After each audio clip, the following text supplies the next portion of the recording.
it's important for me to create a world for myself. That's how I see it.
To love is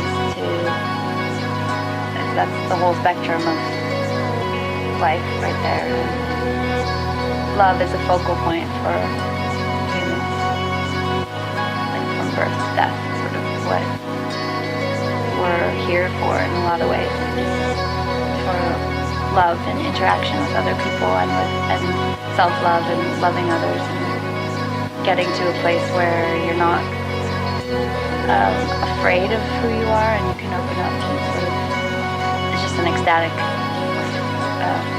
expression